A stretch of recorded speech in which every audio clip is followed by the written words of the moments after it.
હા પેલા તારા કોઈ ગામમાં અમને સાથ સહકાર આપવાના આવ્યું અને અત્યારે વોટ લેવાનું થયું એટલે તરત ગાડીઓ કાફલા ગામમાં ચાલુ થઈ ગયા. એમ નહીં હું સમજુ છું તમે આપણા ભાજપના કાર્યકર્તા અમે બધા ભાજપમાં જ વોટ આલ્યા છે. અમે ભાજપમાં જ વોટ આલ્યા છે. અમે કોઈ કોંગ્રેસના નહીં કે બીજી કોઈ પાર્ટીના નહીં. તો ભાજપ જ આપણી વસ્તુનું વાત સમજતી ના હોય. ભાજપનો કોઈ વિરોધ નહીં. આપણું દૂધ મધુરમાં જાય એટલે ભાજપના બસ રબારી સમાજ ટોટલી વટાવી દે છે આ ગામના. એ આપણી જવાબદારી.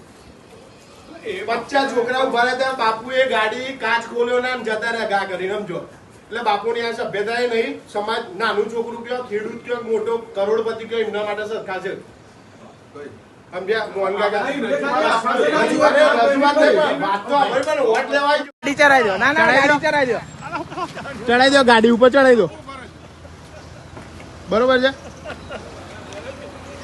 કામ કરે તો બાપુના મારા વોટની જરૂર નહીં.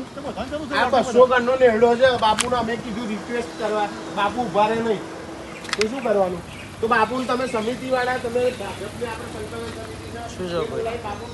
શું છે તમને નહીં ખબર શું છે તે? ભાઈ ગાડી જવા ના દે તો ભાઈ બાપુ ને કીધું ઉભા રહો તો કેમ ના ઉભા રહ્યા બાપુ? ભાજપમાં આપણે વોટ આપવાના છે. એમની રિક્વેસ્ટ તો અભરો